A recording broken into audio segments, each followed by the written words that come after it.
لولا أنت ما اهتدينا ولا تصدقنا ولا صلينا اللهم لولا أنت ما اهتدينا ولا تصدقنا ولا صلينا فاغفر فداء لك ما اتقينا ونحن عن فضلك ما استغنينا وأنزلا سكينة علينا وثبت الأقدام إن لاقينا فاغفر فداء لك ما اتقينا ونحن عن فضلك ما استغنينا وأنزلا سكينة علينا وثبت الأقدام إن لاقينا.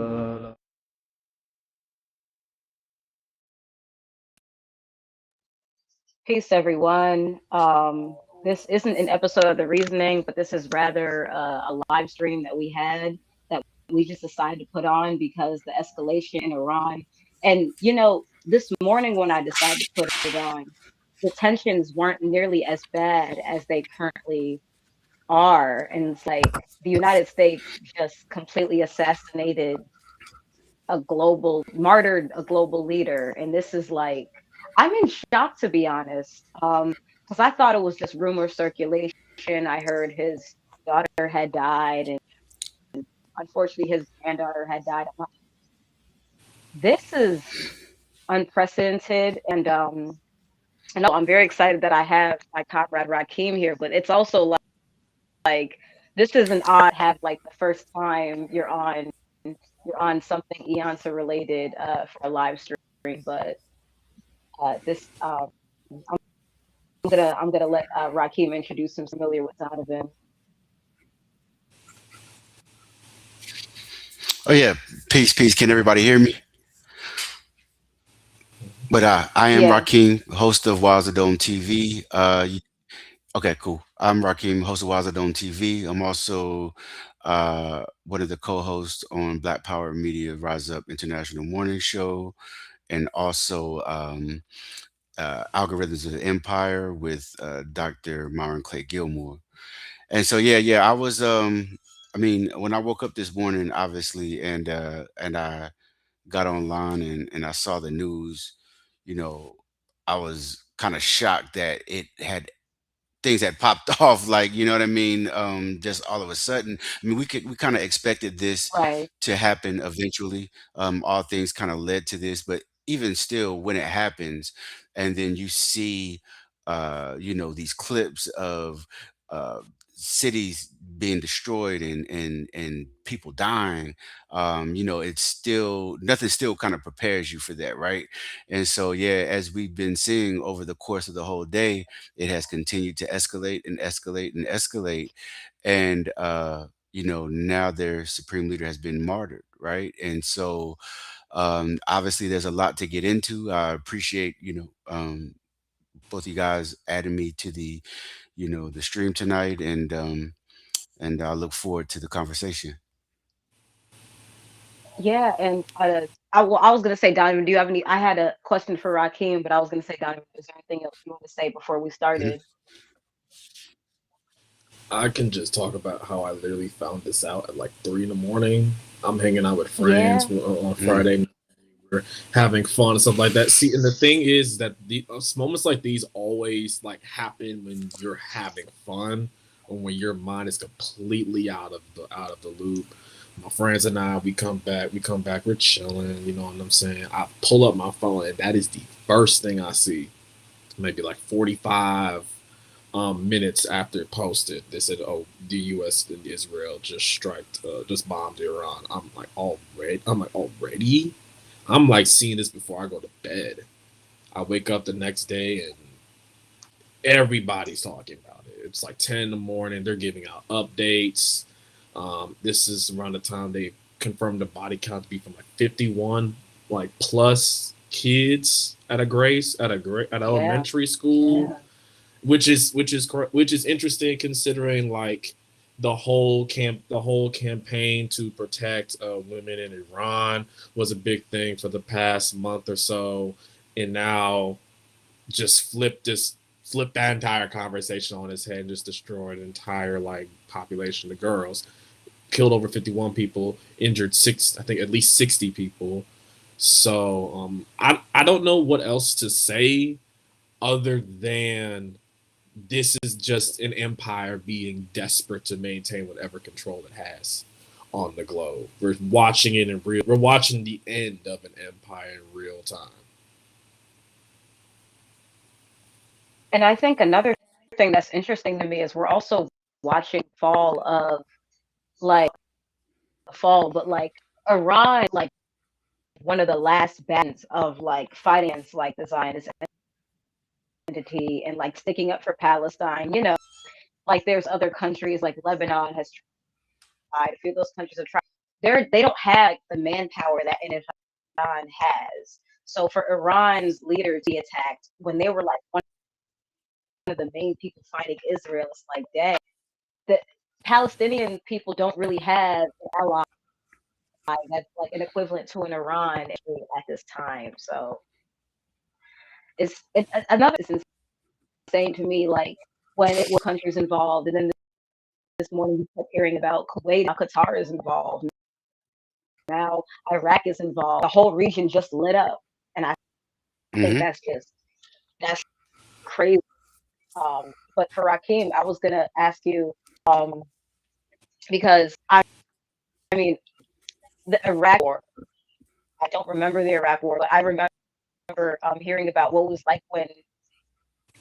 It, so, or just can you tell me? Remember when the Iraq War like happened in like the early 2000s, and it was announced that we were going to go like quote unquote liberate the people of Iraq.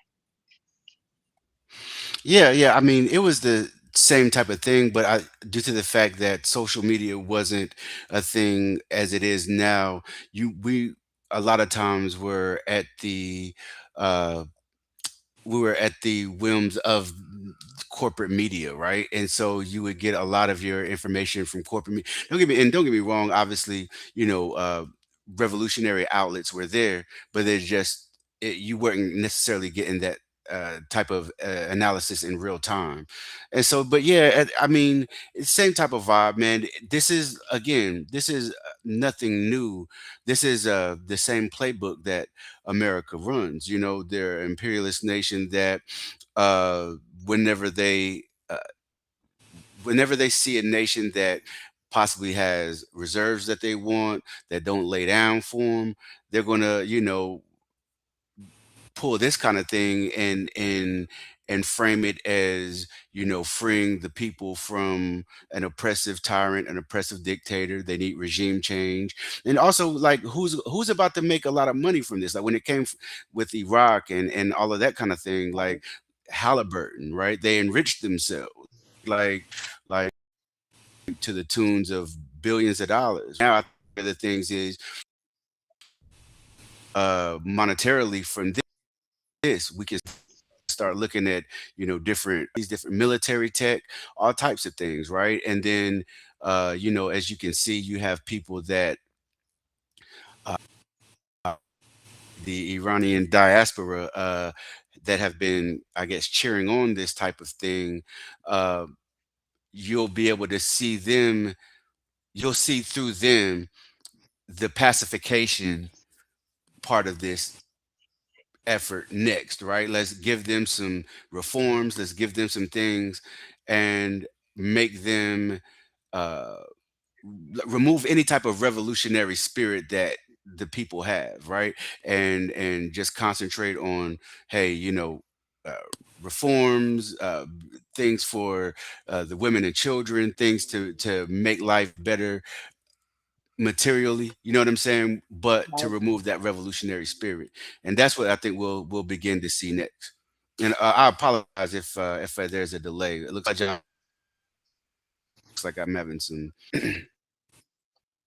I was gonna say during these live streams, we always have internet issues. Like Donovan will go out, I'll go out. So like that's not surprising, especially when we're talking about topics that like the algorithm is.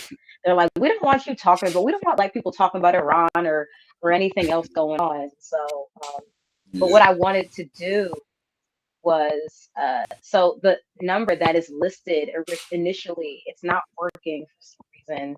I tried to set it up with video editor Carla earlier, and then I tried it a few times myself. And for the reason, it's just like the Google Voice number isn't what we do have the link here on YouTube. If you want to go to YouTube, I know some of you guys are watching Twitter, but we can have up to 10 people at a time, one person to go at a time, because this was going to be like a thing where you call in, you know, you don't got to share yourself around. You can just call in and tell us like your general reaction, your thoughts. And, but if no one calls in, you know, I think we burial. And today I did in fact to go to a protest, and it was a bit like because first of all, everyone mobilized so quickly. And the other thing is, it was like maybe one or two like pro-Iranian monarchy or pro-Zionist people there trying to harass protesters, but people still mobilized rather quickly.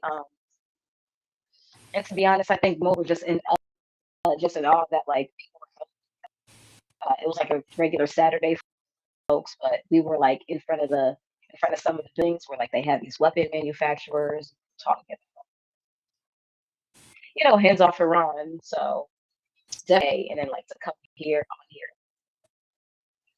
It's, what was it? There are weeks where decades happen and there Yeah. decades things happen.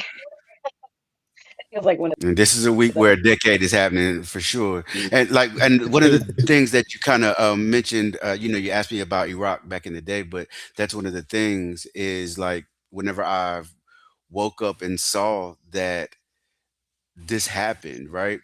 Um, Donovan mentioned already a lot of the discourse leading up to this event was the oppression of women and how the you know the leader and the society oppresses women. And then the first thing I see when I wake up is that school that was bombed Yeah, where the 51 little girls were killed, right? And so it's crazy that those same people that were extremely loud about, you know, hey, let's liberate women from this oppressive rule, they're pretty quiet now when when they see, you know, that obviously this was not about freeing anyone. This is not about liberating anyone. It's regime change.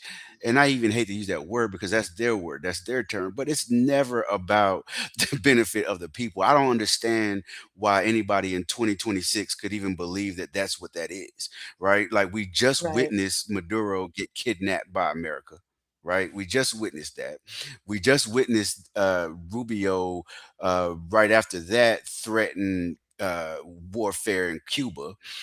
We have been witnessing them threaten Iran for the longest, and now they finally went through with it. Like, I don't understand how anybody can see this as anything other than uh, American imperialism, right? Like, Right. what the hell do they? Okay, so when has America have had any moral ground to to it kind of reminds me of the talk with Mr. Wallace and Farrakhan, right? Whenever he was talking about Nigeria, right? I mean, it was the Yeah, truth. The sentiment was the truth, though, right? Like America, it doesn't have any type of moral standing to tell anybody in any that's nation true. that what they are doing is corrupt. And I've noticed that even there are a lot of people that are doing these like riding the fence and saying, "Hey, you can be against the leadership in Iran and also be against them being bombed," right? Like again, like we have it's like they can't let go of that Western narrative that because they have a different form of government, they may practice a different religion, that somehow that leader is now, you know, an oppressor, tyrant, and a dictator. And comments like that are always the thing. What's interesting about when folks say that, like, oh, you don't have to like this for this as well. As like we know that it's never genuine. It's always disingenuous when someone says, oh, you can hate the fact that they're bombed, but also hate their leadership. Like Anybody any critically any adult that's able to critically think Hmm. understands that you can have multiple things at once, multiple contradicting things at once. So, like you said, it always comes down Right. to like folks. Not just a matter of just like, not only is it a matter of just wanting to keep the Western narrative, but to keep the U.S. narrative. Yeah. That like, no matter how bad things are, the U.S. is still this bastion of freedom. And as you pointed out with each of those examples, including Iran, Cuba, and Venezuela, and how many others, we can even go into Mexico and Hmm. talk about the cartels attacking innocent civilians with guns that are manufactured by the United States, money that was paid for by the United States.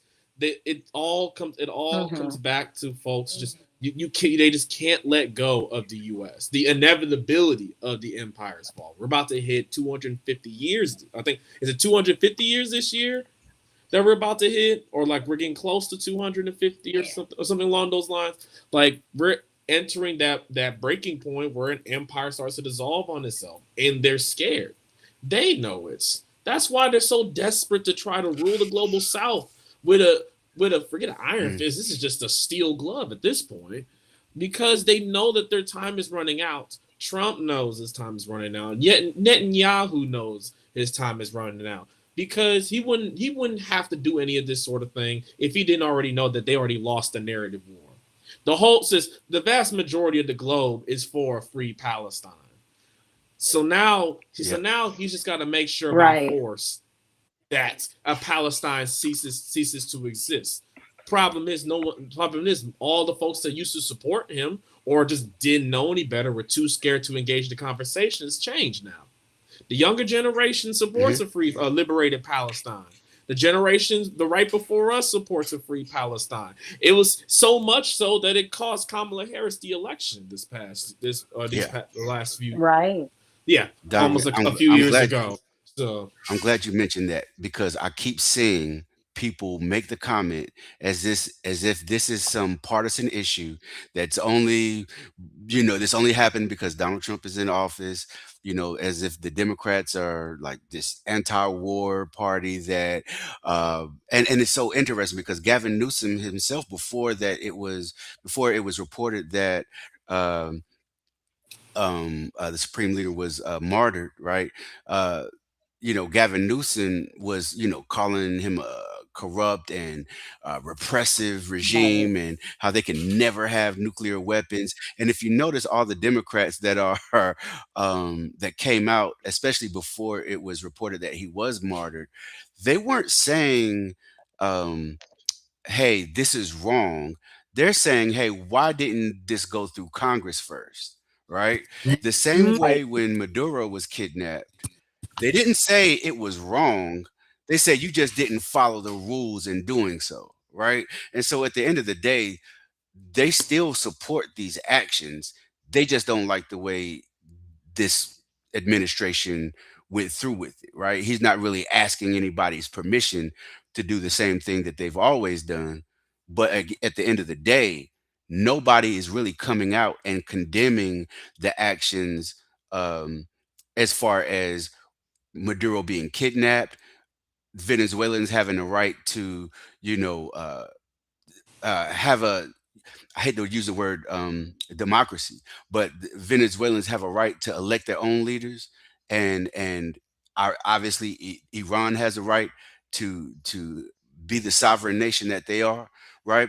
And so those Democratic politicians that I kept seeing pop up on my timeline, it just reminded me of the whole Venezuela kidnapping. I mean Maduro kidnapping, because again, nobody really condemned what happened. They just condemned the way they went about it, right? And so I'm tired of hearing that this is, I saw somebody today say, I saw somebody today say they have a free they have a clean conscience. They're able to sleep at night because they voted for Hillary Clinton and Kamala Harris. And I was just like, okay, and I'm not. Yeah, right, right. I mean, Hillary Clinton, the woman who is responsible for, Gaddafi, right? You know what I'm saying? She was the one that was really campaigning hard for that, and like Donovan mentioned, we saw what Kamala Harris's stance was on Palestine. It's just like they try to they try to be covert about the same thing that these conservatives are doing, but at the end of the day, the results will still be the same.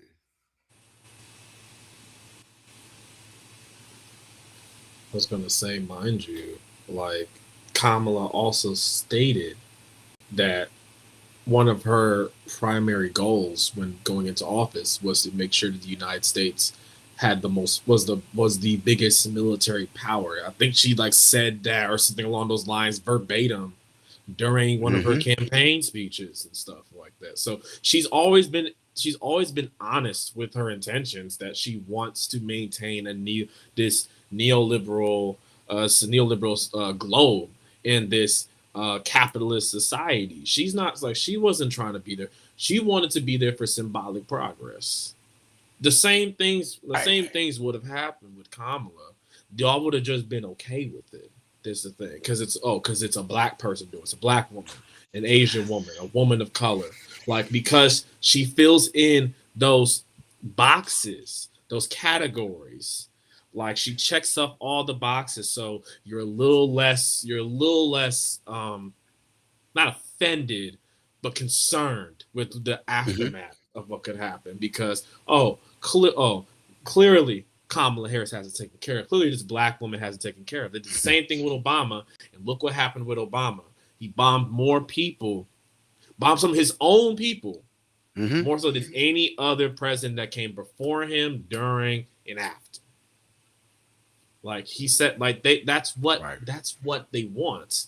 They want a more diverse empire. They don't want the empire to go. Someone said the link isn't working.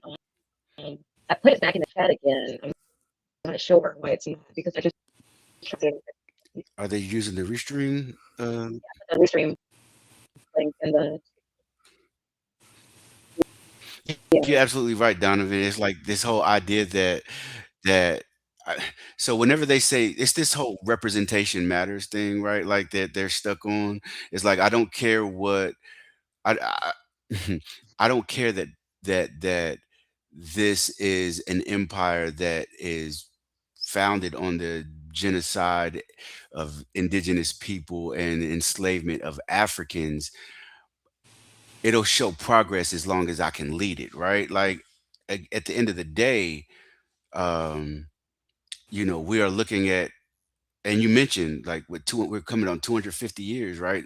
What's his name had the Kim Burns had the, I think that's why he made the Revolutionary War doc that he put out uh, this year. But again, at the end of the day, this is the same empire, man. This is the same empire, and we have to stop seeing things as progress just whenever there's a black face doing the bombing, whenever there's a black face doing the extracting, whenever there's a black face doing the exploiting. You know what I'm saying? Like that's not progress, right? Like, and but so many of our people have been caught up in that whole thing to where they do see it as progress. I remember like during the elections there was a meme floating around where it was like as a cartoon picture of um Kamala Harris bombing like a nation in, of a jet bombing a nation in the global south with, and but it was Kamala Harris was the president, and they were like, yeah, this is progress. We're able to be bombed by a black woman, right? And it's not to say that that it's I guess at the end of the day it's this is empire. There's going to be black faces in high places. That does not mean that this is a moment that we can celebrate as progress. And I keep seeing people having these gotcha moments where they're continuing to say, "Hey, those of you that voted for Claudia De La Cruz or Jill Stein or anything like that, this is on you because you allowed." Donald Trump to become president, and if Donald Trump became president, none of this would happen. But as you mentioned before, Kamala Harris told her intentions during the elections that planned on making the United States one of the biggest superpowers militarily there is, right? And look how much money they spend on their military annually. Last stat that I saw, the United States spends more than the 2 through 10 countries combined. You know what I'm Hmm. saying? Like, so I guess they're trying to get their money's worth, right?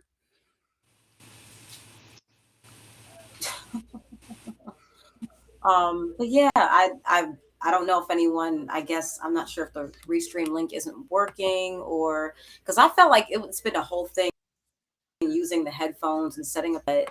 Now I'm just trying to see if the, but also if someone's watching on Twitter, I'm not sure if it's like a thing where I don't know because anyone to be on the thing, but no, that is it's I just think in general this is just a very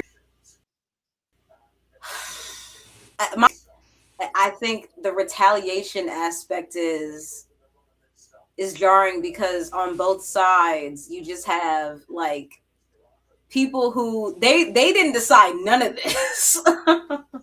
they didn't decide none Right. of this. They just woke up one morning like, oh, we're at war, I guess. But I just the fact that we really, well, not we, because I gotta stop saying we, but the fact that is the mark, because Shias and Shia Islam specifically, I mean all of Islam, of course, martyrdom is like one of those things, or if you just saw you martyred, like you're supposed to, the idea that you have a closer rank in heaven to God, and the fact that because people, the West looks at places like Iran like they're all just suicidal bombing things, but it's like, I mean, compared to America, in a way, they have a country that they could, I'd say, nobly die for. And America's not a country, I think, especially not a brown or indigenous or black, nobly die for. But it's interesting because the way they've always talked about their leaders, whether it's Khomeini in 1979 or Khamenei now, they to go the way of the martyr in their eyes is like a beautiful thing, even though it is like very tragic. But I think the United States specifically, when it comes to Islam and the Western Islam, they don't understand Islam. And I also think in terms of the dedication that people have to fight when these things happen, I think at least people who don't have a grasp on the cultural, like, the cultural lifestyle, or just the religion, like their faith over there, I don't think they've realized we've really set something off by going over and like assassinating a world leader such as Ayatollah Khamenei. And I just, During and these Ramadan. next few days, During Ramadan. that I Wow. almost forgot. That Yeah. makes it worse. That makes it worse, which means they're even going to be more motivated to like, oh, I want to retaliate, because to die Hmm. during Ramadan, they're assuming that he went to Jannah and that he's with Allah. So that's like another thing where, and I knew I was forgetting something. So thank you, Rakeem. But I'm just these next few days, I'm just trying to find out what's going to be happening with this. I don't know if you guys have seen, but looks like a lot of things in Dubai are starting to get hit. I did see that earlier Right? this afternoon. I Hmm. saw that Dubai was hit, and they struck back at Israel too. Yeah. Tel Aviv. Yeah, Tel Aviv got hit. I want to say I Tel Aviv was just that I don't know. It looks like from what I saw, I don't know how bad the damage was, but I saw that a clip of the airport, the international airport in Dubai, got hit as well. And I know, yeah, so it's a lot going on, but obviously they're not taking this laying down. You know what I'm saying? It's not a situation to where this is going to end anytime soon, in my opinion. I don't think they're gonna try to end this until the U.S. is done. Like I think I saw Right, I saw a clip right. from Now This Media. There was a quick little short clip of these NBC news broadcasters. They're talking to I don't know who it is on in Iran's I think it was their secretary or someone in an important position. Okay. They were asking like oh, so it's impossible for you all to send missiles to Israel and stuff like that.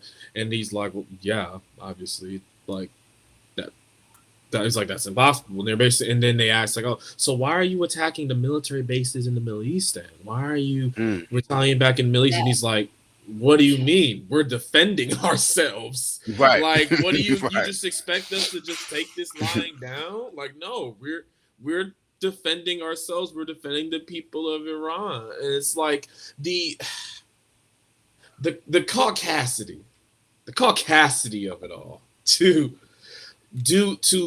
not only bomb and kill innocent people, children, mind you, but then immediately go into the media apparatus, the first media apparatus, and just frame it as if you're trying to gaslight. You're literally trying to gaslight dude live on air as to like, why would you bomb us? Why would you bomb our military bases in the middle? Why would you attack our allies and stuff like that? You just killed kids again. For the upteenth time, you just murdered children in the Middle East.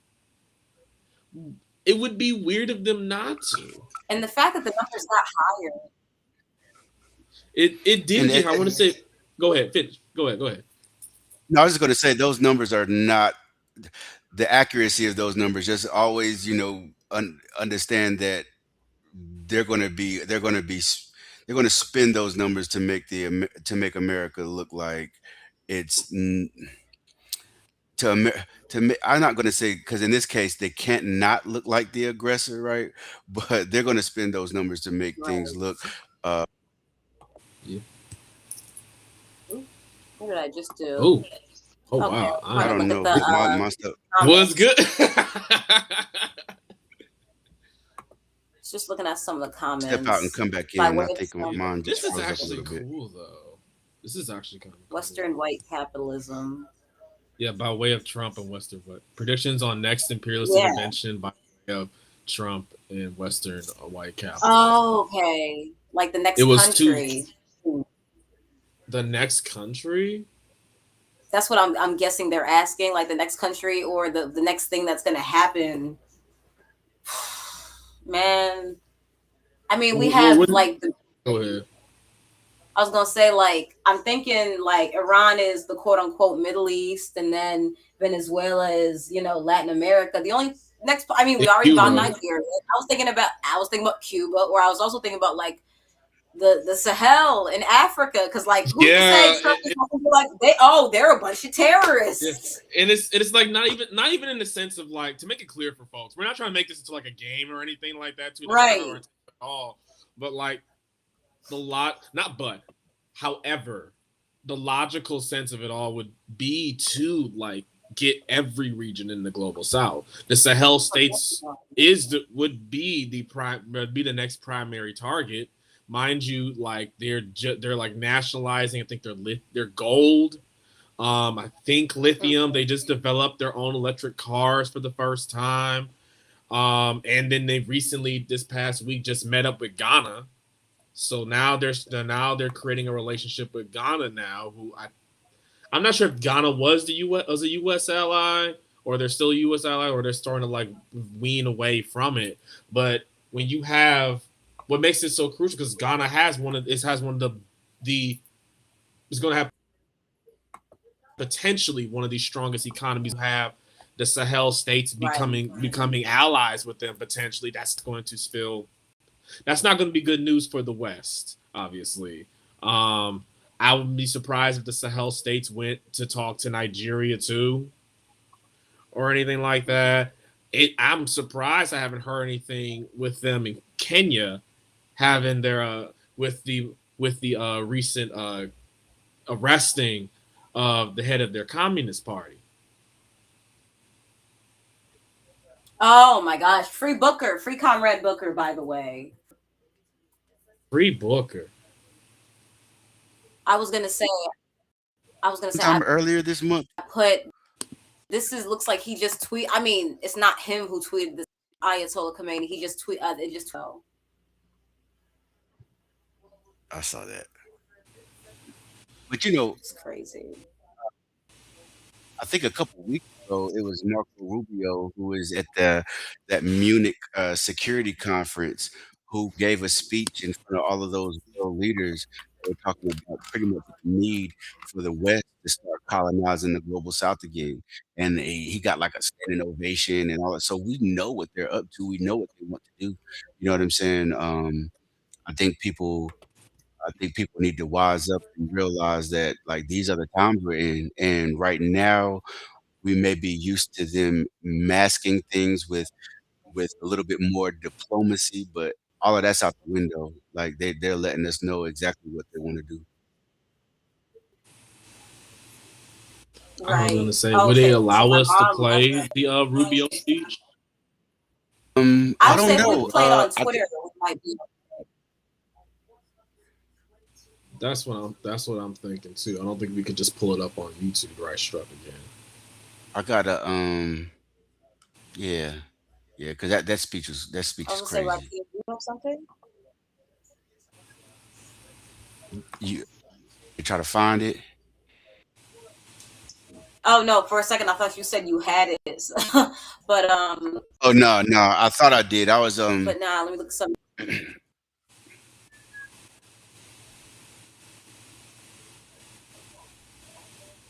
I think there is a slight delay. Let me stop sharing because I feel like every time I share my screen, every time I click on an extra thing and restream, it's like it makes the conversation. Oh, okay. Oh my gosh! Not Donovan being the main character.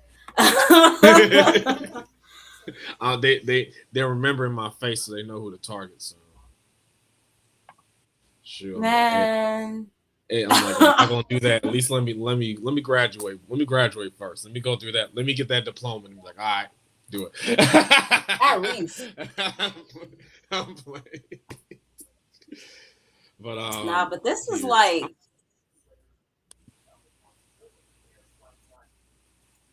I was gonna say I'm like afraid, not afraid necessarily. I mean, in the sense that like we should be afraid in the sense that like bombs, missiles, and stuff doesn't discriminate. Unfortunately, like my sympathies and empathy was already with Iran over the United States, but like if we're going to war, the bombs and stuff don't know that, the missiles and drones don't know that. So it's like I am a bit concerned over the next few days that it's like, and who's to say, because the way this is an active war, if Iran decided they wanted to go and get the president or go and get our Secretary of State tomorrow, they would be well within their right to do so, because yesterday we just did the same thing.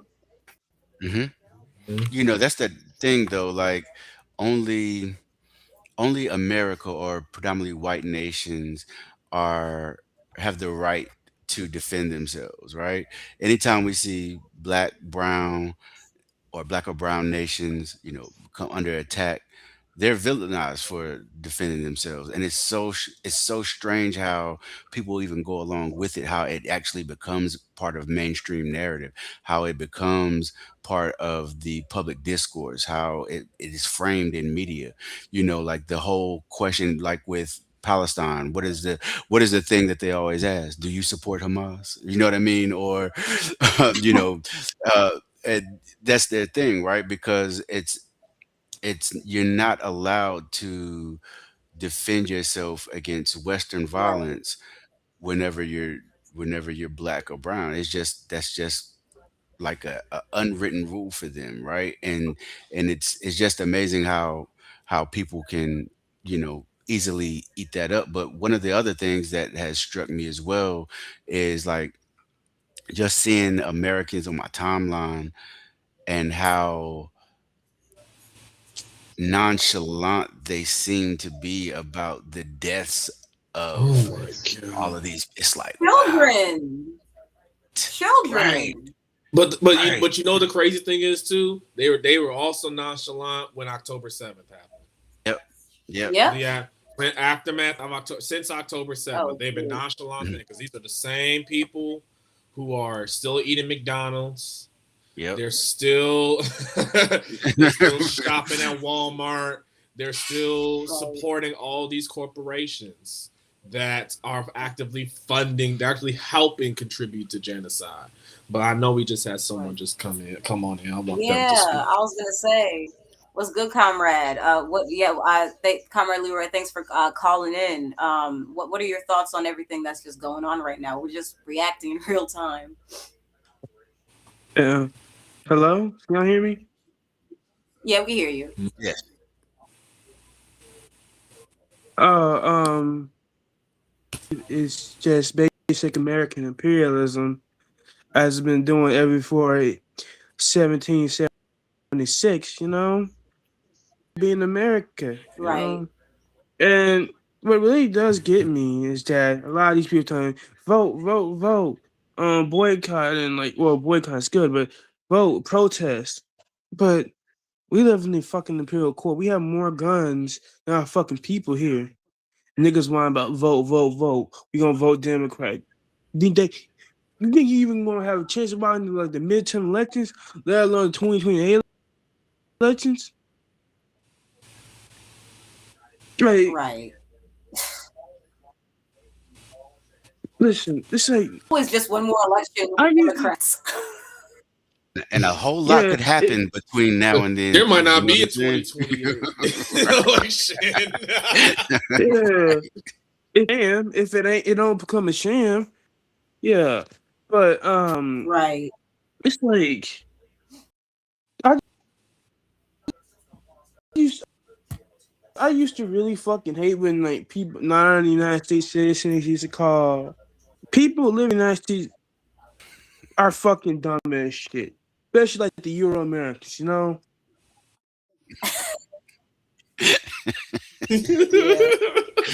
Facts. That's true. I can't disagree with that, I folks. can't I disagree think either. people also just don't shit. One thing I'll add to that though, like I talked about this in I think it was one of the emergency live streams, or it might be one of the first episodes of the reason. Right. One of those. Yeah. But I brought up that I empathize with the non-voter so heavily, especially if you're Oh, of black and you're a course. non-voter, because you can only go through the process so much until you're just tired. You're Right. exhausted.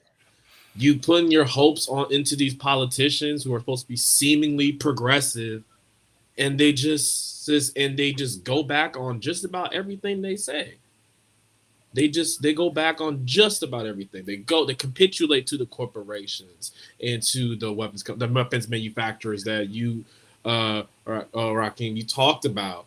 Like the people who are going to benefit the most from this, it's going to be Lockheed Martin. It's going to be Hmm. Raytheon.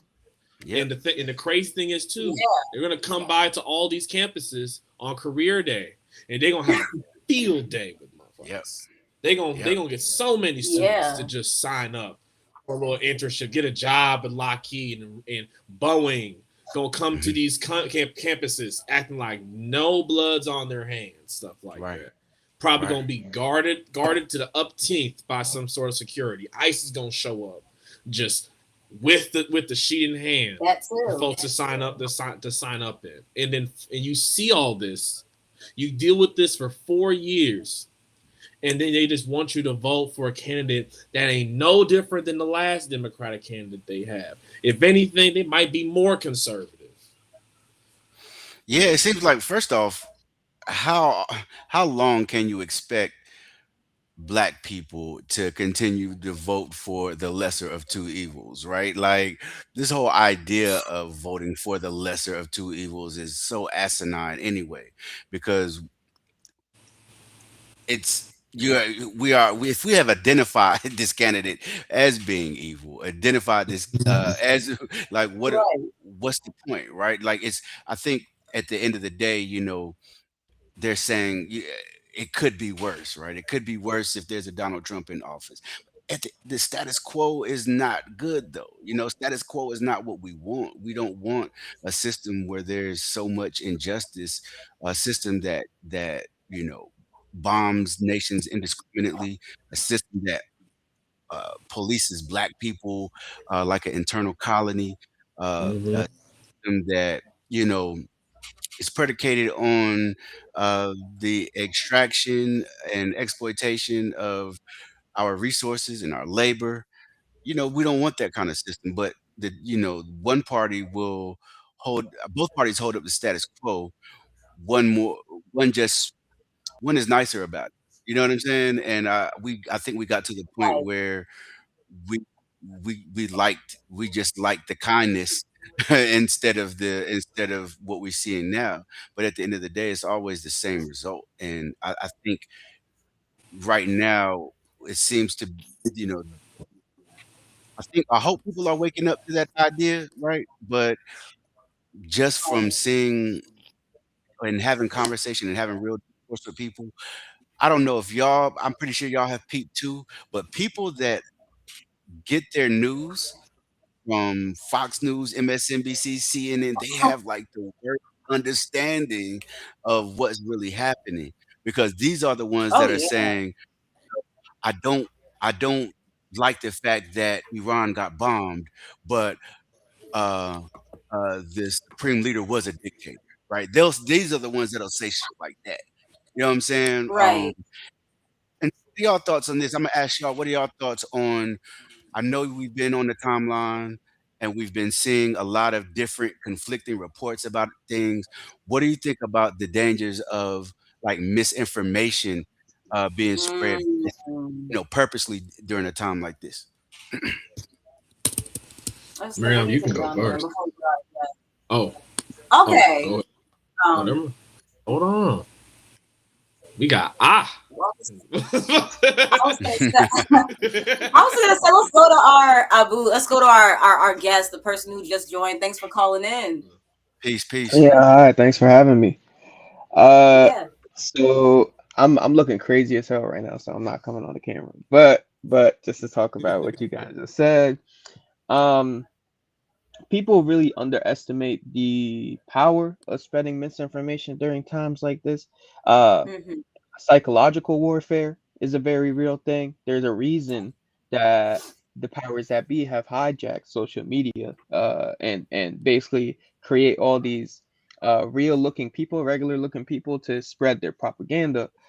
If it wasn't so effective, they wouldn't be doing it.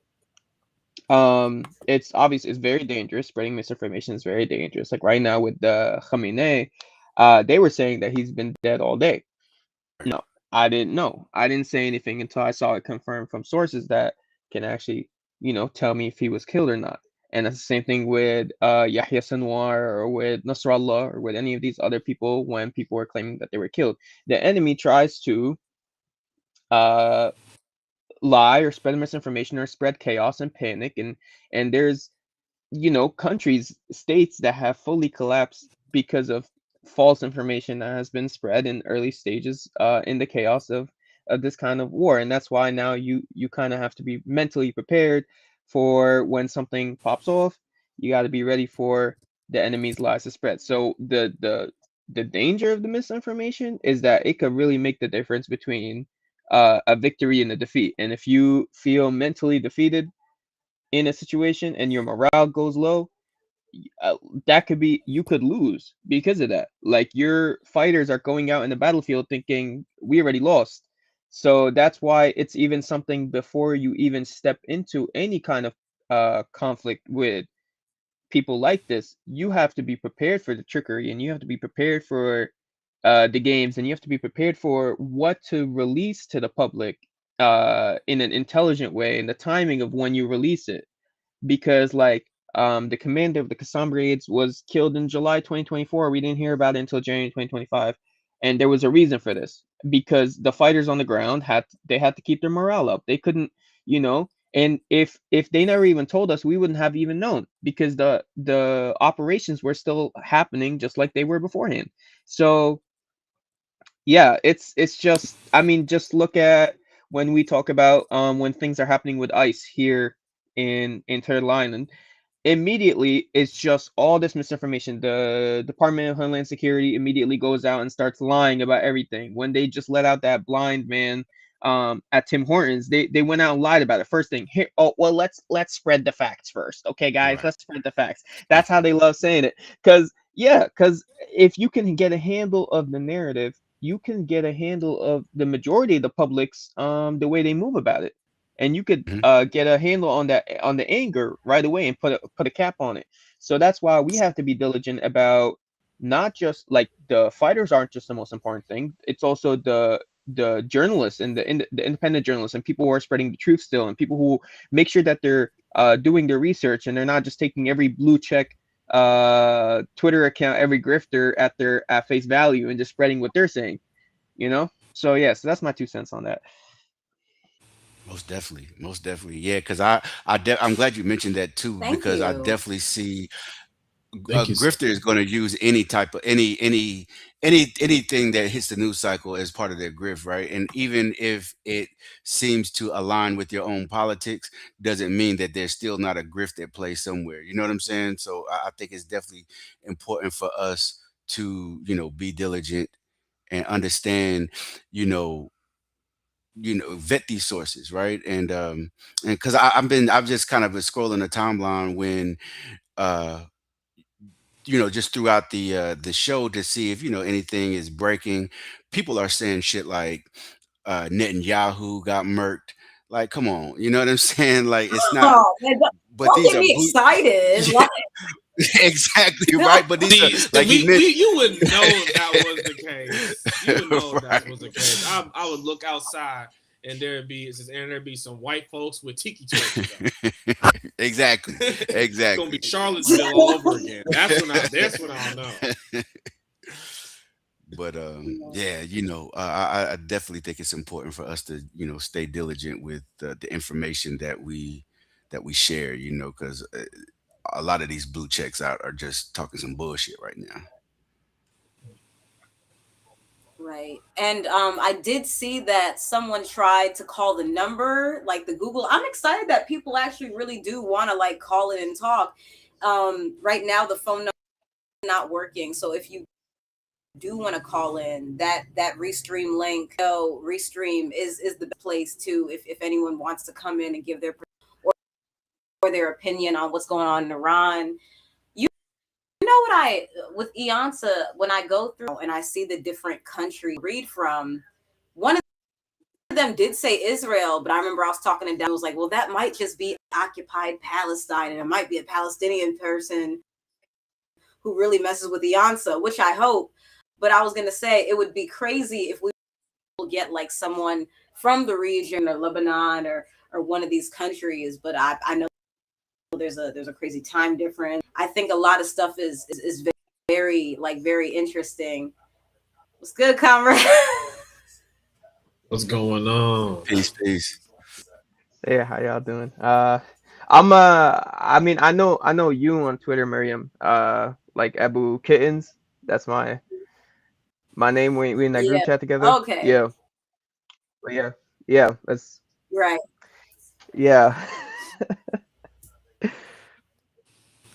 I was gonna say, for the sake of It the is live crazy connection. because it's like so many people I talk to, and then we all have different like profile pictures. But now it's like the stuff that's going on now is just absolutely, oh my Lord. It's just, I don't even know what's gonna happen. And I just think like I'm just waiting. I'm not gonna lie, guys. I hate to jinx it. I'm waiting and watching for, and I really don't want to jinx it, but the way things are, I kind of have concerns about like, but also, I mean, I think I'll see about the it report.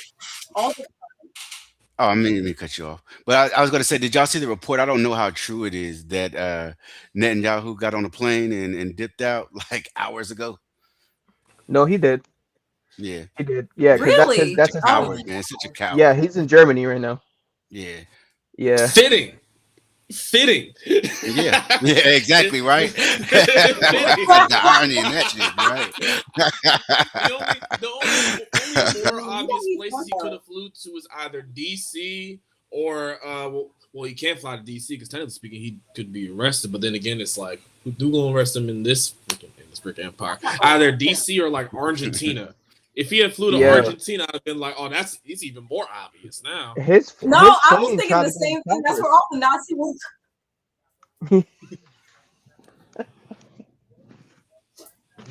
He getting Yeah, that's where the inspiration. Nazi war coming He from. looking at us. He getting the inspiration for his next move. That's what it is. He's trying to bask in the air. He's trying to. I gotta You I stop. can know, say you know on what? that today. What gets me is when some white people try to come online and be like, "Wow, ICE is really acting like Israel," or like the U.S. is really starting to act like Israel all of a sudden. And what really gets me is that like America, the U.S. is the project. Like that's the first lab where they tried out Oh, that the Israel method. Like that's Israel's based on the US, not the other way around. Like, right, taking over a place, genociding the people, bringing in kidnapping people from other countries and making them to do free labor for you, all this kind of thing. Like this is the US blueprint right there. That's they're the ones who set that up. And like they say things like this, and I like just if you just see like new Africans, we'll just like look at them and be like, okay guys, like for us the US has always been Israel.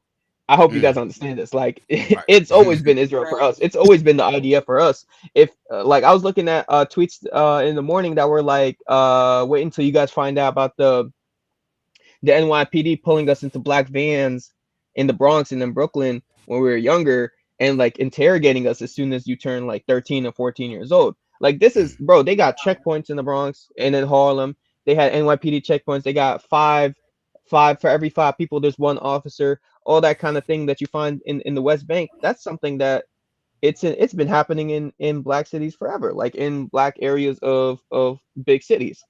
And then the other thing is people like trying to like I see some people who have good politics, but then when it comes to Iran, they're like, well, Iran's not a democracy, and it's I'm just here for people to try to get their right, freedom, woman life freedom and all this kind of thing. When it has nothing to do with that. If like obviously, if you look at what is going on, the rest of the Arab nations are subservient to the United States and to Israel and to the West and to NATO, and they kind of let them do whatever they want. And then there's a couple of countries who weren't, and they've just been knocking them out one by one. And now it's Iran and like three non-state actors. It's like it's Ansarullah in Yemen, and it's the Palestinian resistance in Gaza, and it's Hezbollah in Lebanon, and it's Iran, and that's all that's left. And they know that Iran is the main supporter of these three wings. So like this is right, them trying to finish the game. They knocked out Saddam Hussein's Iraq, who was one of the only other threats to them. People are trying to say, "Oh, it's about nukes." It has nothing to do with nukes. It was you guys were saying Saddam Hussein had weapons of mass destruction. Clearly, that wasn't true. Maybe you guys just create these pretenses because they've been saying Iran is a week away from making nukes since '96. Like Netanyahu Falling. was in Congress in '96 talking about some. Well, Iran It has nukes the size was. of washing machines. He was. There's videos of Netanyahu like inciting against Iran for many decades now. This isn't a new phenomenon, but they've just been going after their enemies one by one. And, Americans are just sitting here cheering them on and being like, well, this one will get our freedom, guys. mm. And We'll that's get, you mentioned something also too that I think people just have to, ask the question to themselves. When we always hear, you know, we need to like it's not a democracy there. Who said that they wanted a democracy?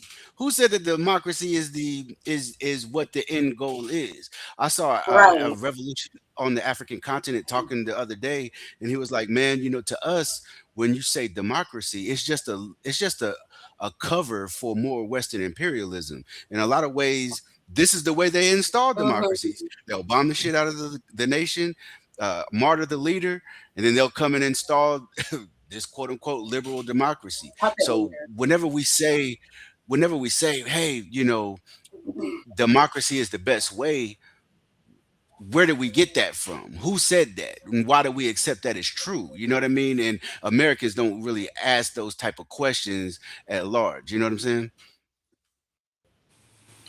Also, Yeah, think of and the it's intellectual. Go ahead. You finish your go thought. ahead, Um, brother. You No, no, you go ahead. Go ahead. I was gonna say, even think about the intellectual history of how we understand Western democracy. It came from a lot of these like European dudes right. whose understanding of human and man in particular didn't include anybody that looked like us because we weren't seen as Facts. human. We weren't seen as man Facts. or woman. We were seen as property and cattle. Right. So to them, like coming to the global south and just enacting scorched earth on all these countries and all their land and their resources just to rebuild them back to the image what they perceive as like democracy. Their understanding of Western humanizing in its creation because it never planned for it never even could fathom us having the ability to craft our own societies like Hmm. like folks were so I don't want to say jealous, but they were so disapproving of the idea that Okay. Africans can create our own societies that they had to lie about the pyramids. Right. Like, if you're willing to go that far back and disregard like the global south's ability to make a society and to make advances in technology that, mind you, we're still trying to figure out to this day, Oh, like, what does it really say about your democracy then? What does it say about democracy then when your democracy is always placed as this pedestal to be compared to these societies, which, mind you, you have actively like ruined? You complain about them coming in, but you created conditions for them to come in to begin with. Mm, right. And I'm glad you mentioned that too, because Western humanism and the idea of Western liberal democracy go hand in hand. And as you know, we have always been excluded on what the idea of human being was. You know what I'm saying? We were left outside of that, right? And so, as we can see, when it comes to nations within the global South, black, brown, um, it's easy to kill us in the manner that they do. It's easy to inflict violence on us in the manner that they do because we're not seen as being humans on the level that they are. Like, we don't see them do this with other European nations that they have conflict with. They may have right. conflict with, but there's certain levels they won't go to. When it comes to us, I mean, you already know, like, they and one thing that you mentioned too about like the pyramids, if I recall correctly, even European European anthropologists at one point were saying the Benin bronzes were created by, you know, the Portuguese Aliens. and other Europeans. Yeah, you know what I mean? Because again, there's no way that these non-humans would be able to create anything like this. And Right. mind you, like the Iberian Peninsula, Spain Mm-hmm. and Portugal, if it wasn't for the Moors, if it wasn't for Al Andalus, if we didn't take them over, Facts. they were shitting in the streets. And this is like Literally. way early in history. They did not have sewage systems. They did not have schools. Like our robes that we used to wear in Morocco are the ones that they still wear to graduate today. Same Mm. with the Oh, heads. really? Is that's where that came? That's where Yeah, that Wow, came that's bro. from? crazy. And you know, like that's it used to That's be that amazing. you memorized the Quran when you graduated school, and they used to have the like a version of the Quran on your head with the tassel, Okay. where like because the tassel is how we mark the pages. That's our bookmark. So Oh, like it's stuff like that. Like they, bro, Uh, so much Cordoba architecture was North African wow. created and built. And not just that, they had centuries of Greek and Roman and all these different sciences and maths and stuff that they just didn't know how to read anymore because they were in the dark ages. We're the ones who Facts. translated it for them to be able to understand it, and we're the ones who pulled them out. And these are African people. Yep. So, just for them, by the way they repaid us is by massacring us and massacring Jewish people and pushing them back into Africa if they didn't want to be massacred and forcing them to convert to Christianity, Mhm. right? When they were under us for 800 years, they're still Christians, aren't they? Like Right. it's Right. two different ways of handling things. And y'all they talk about democracy, but we have so-called democracy in the US, but our options are to vote for very conservative, like pedophile who helps pedophiles and who only has the interest of the ruling class in mind, versus maybe probably not a pedophile, but really fucks with pedophiles and also helps the ruling class and has but she laughs. She laughs though, so it's okay because she's gonna be laughing while locking up immigrants, and we're not gonna hear about it, so it's okay. Isn't she so silly? Isn't she auntie? She's just like my auntie. Like that's why they was trying to play us, right? And it's like, and I truly believe that you can't, at this moment, you can't have one of the only nations that's not subservient to the capitalist ruling class and also give everybody the chance to kind of have like equal input, because a lot of you people are collaborators. A lot of you people work for capitalists. A lot of you Mhm. people want the socialist project or even the Islamist project to collapse. You guys don't want it to continue because you want to go back to, having sugar plantations or whatever the hell y'all got in Cuba, right? So no, like I don't think we should have democracy in all these places. I actually think that it should be a dictatorship of the proletariat until until Right. until the capitalist class is completely doesn't exist anymore. Like and I'm sorry, like I was trying to go along with the liberal democracy, all this, yeah, one day down the line, but like Iran had democracy. They had a Mhm. president that they elected Mhm. themselves, but he wanted to nationalize the oil. And what happened to him? They Mhm. assassinated him. They overthrew the country in 4 days, and then they installed the Shah, who led to Khomeini becoming the leader of the Islamic Revolution. So, like, even when you do have democracy, they still Hmm. punish you for not giving British Petroleum free oil. So clearly, it has nothing to do with democracy or with freedom or with equality. It has to do with bow down to us, or you gonna pay the price. Isn't it amazing though how many people in this country actually fall for that narrative though, that we are out here spreading democracy. We are out here making the world a better and safer place. Like it's 2026 and you still believe that. That's just insane to me. People die for that belief too, mind you. After Like motherfuckers will go out and die believing that they are Mm. like, oh, at and least I died. died for democracy. And Yeah, then fuck you end up in hell. The devil just eating popcorn, just like you know they that. lied to you, right? And One we thing that You was know they tricked you. interesting. Oh, I was gonna say one thing that I thought was interesting is I think Donovan, you were talking about when people have to come over here, and it's like, first of all, how many people are gonna support Iranian refugees coming to the United States because you fucked up and toppled their government? You because the first thing they gonna say, oh well, we don't want them here. They can't assimilate to American life. They wear weird clothing, but like you messed up their country, so they can't stay there.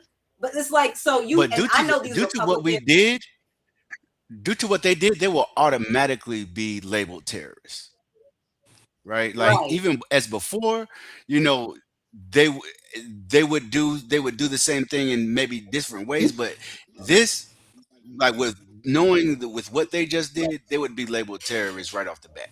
You know what I'm saying? They wouldn't even give them a chance to even go through any of the processes of even seeking asylum like legally, right? They wouldn't. They're just not right. going for it. That is very true.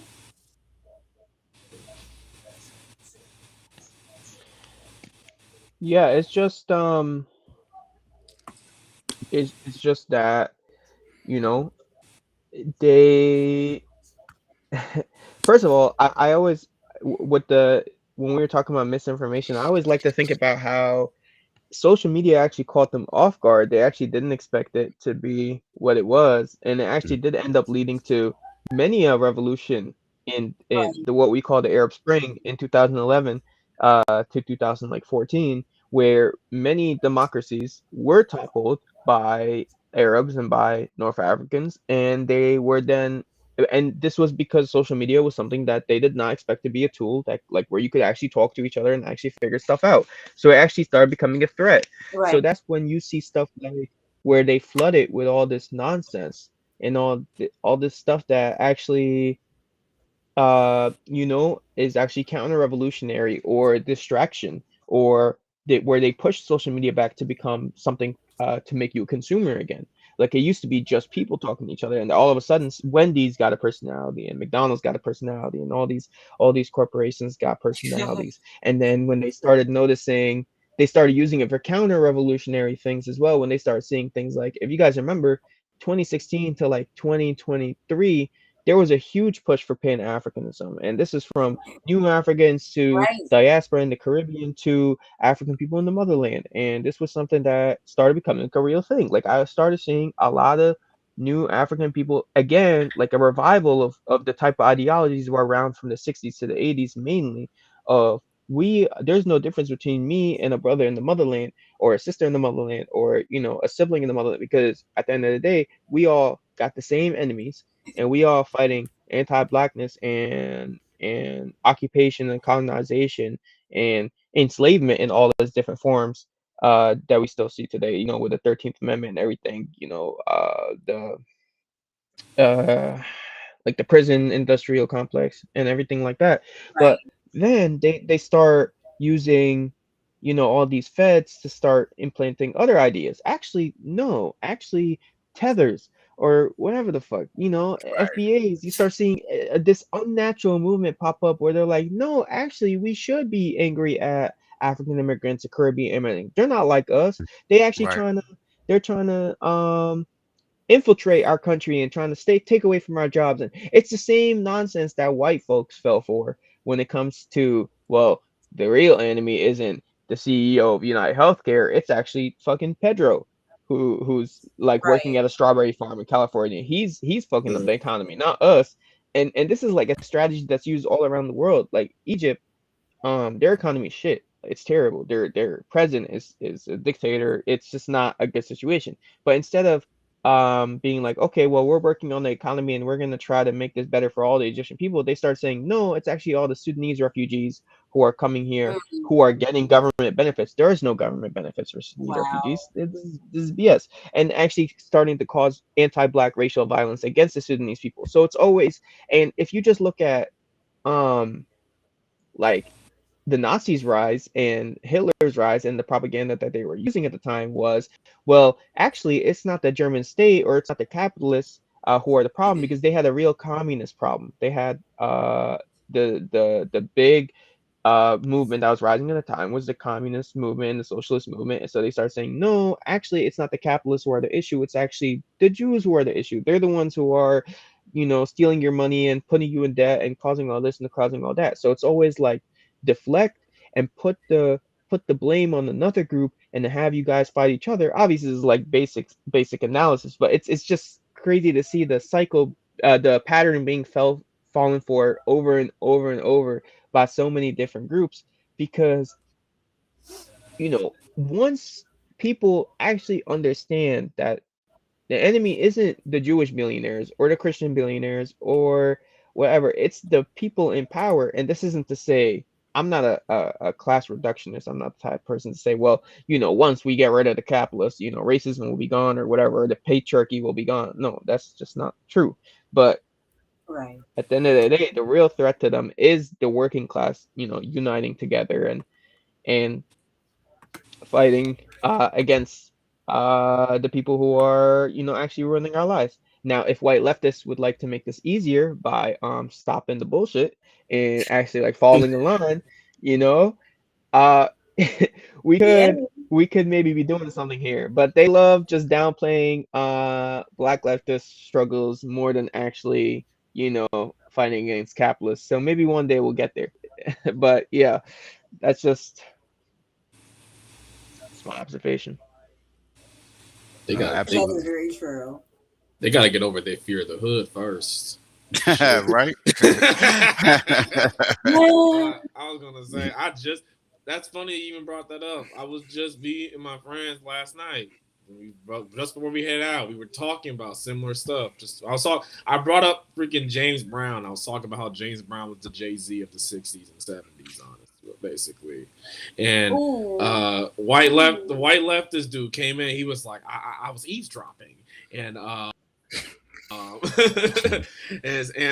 what else he said. He's like, "Are y'all leftists?" He's like, "Are y'all leftists?" And we're all just like frozen because we're like, you really don't talk to black people. I Mm, can, right. I can tell. I can tell. It's like how you came out, how you came up to us.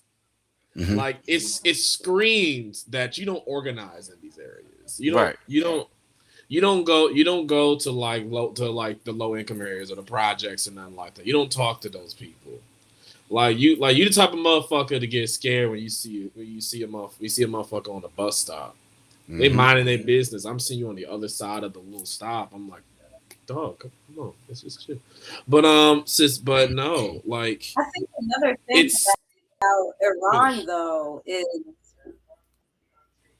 oh, I was gonna say one thing about Iran that really interested me, and this is why I became an Iranian sympathizer to begin with, was when I found out about what happened when Jimmy Carter was president and they took those hostages and they released the black folks and they said you're less likely to be spies because America's oppressing your for lack of a better term your black behind too. Hmm. And I think consistently I've seen, not to say that there's no anti-blackness in Iran. I've never been to Of Iran, and course. then I've heard, of black countries around, Iran, Iraq, going through things. But one thing I thought was interesting with Ayatollah Khomeini in the 1970s and 80s, and then um, you know, uh, the current supreme leader who was just is one thing they constantly like to do though was they always said condemn like America treats black people horribly. And it's not to Hmm. say that, it's not to say that, there are no issues over there, but I think it's just one thing is even when George Floyd in 2020, the Iranian parliament, they chanted like death just based off the Yeah. footage. They thought it was so appalling. They were just Hmm. absolutely disgusted. And it's like, and then it's crazy because, you hear about these reports coming out of Iran. These people are bloodthirsty, barbarian, think so backwards. Then how come they can realize that a police officer shouldn't have on a man's neck, his knee on a man's neck for several minutes? Like say that they're, like I said, there's no issue. They are, like, even other countries don't even immediately condemn some of the actions in America, and a lot of times Iran is sometimes the first country to go, I'm calling bullshit, because you can't quote about civil or human rights America. Your check sheet is your history check sheet is terrible. Hmm. Yeah, that's a crazy thing that's happening too because whenever you look at the I guess any solidarity historically between the Islamic Republic of Iran and solidarity with African Americans, and now you have um, with the I guess online popularization of these nativist groups like FBA and ADOS, they over here cheering this type of shit on. You know what I'm saying? Like they like when it comes like when the government does things like this, they look at it now like a we. I support my country, and You like that's some shit that we was never on like that. You know what I'm saying? And it's crazy now, like when you see how and I don't want to call it popular because they're really not popular. It's some online shit. And if you look at like some of their posts that be going viral, if you look at the comments and who's commenting, and you go to them, uh, those profiles are they look like bots. They'll have like 30 or 40, have like 30 or 40 followers and stuff like that. But doesn't that also right, kind of signal that the type of information and narrative warfare that we are experiencing on social media?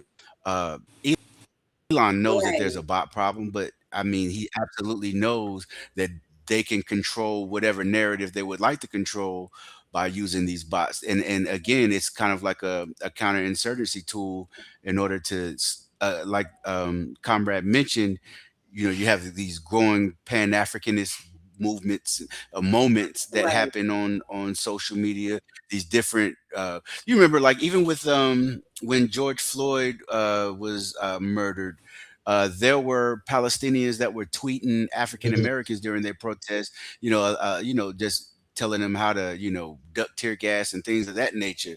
Like, this is stuff that they can't allow, right? And so now, Right.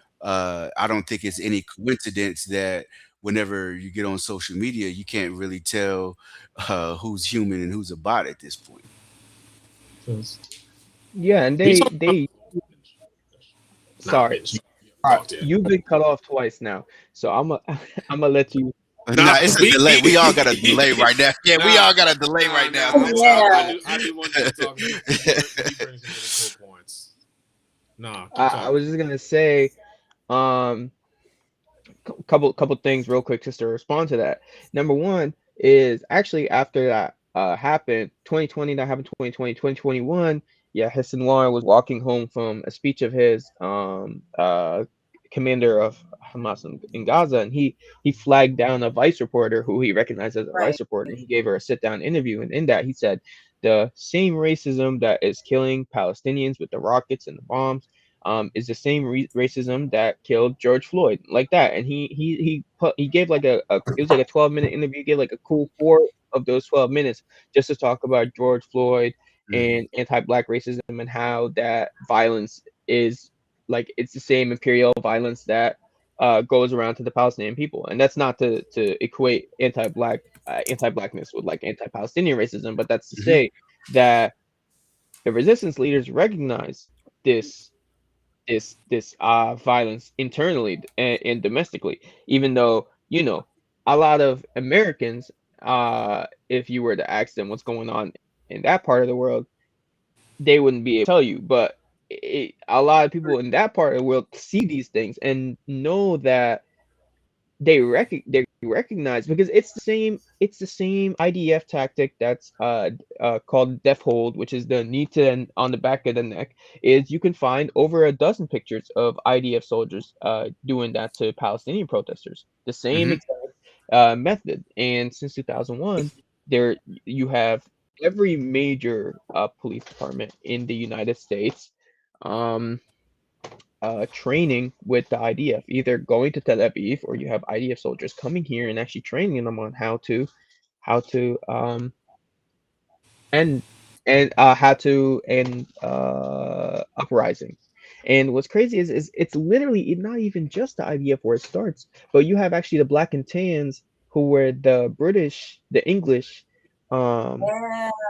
like anti-Irish, anti-riot organization that were used by the English in Ireland after the IRA, after Ireland got its independence, were actually dropped off in occupied Palestine to teach these Zionist militias, because at the time there was no Israel, how to quote unquote deal with the Palestinian people.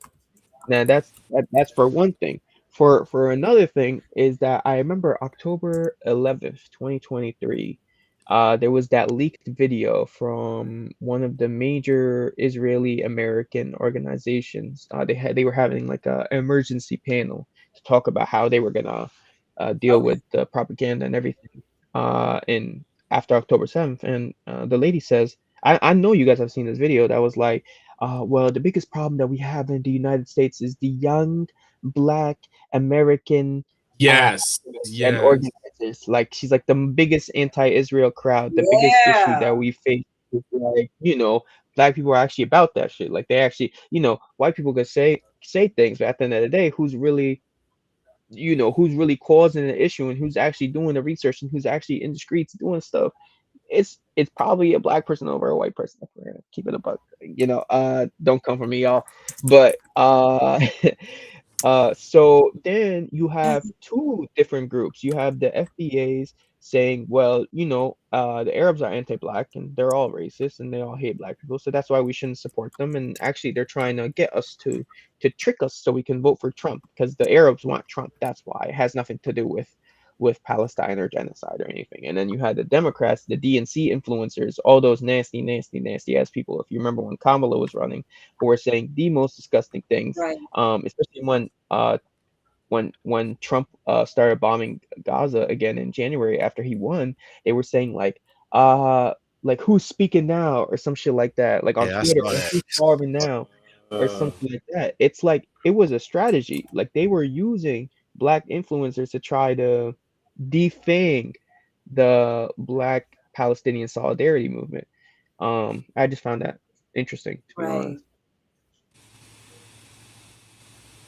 No coincidence either. I mean, we'll be seeing one day who was really behind these nativist groups, and we'll definitely be able to trace it back to Capitol Hill. Right.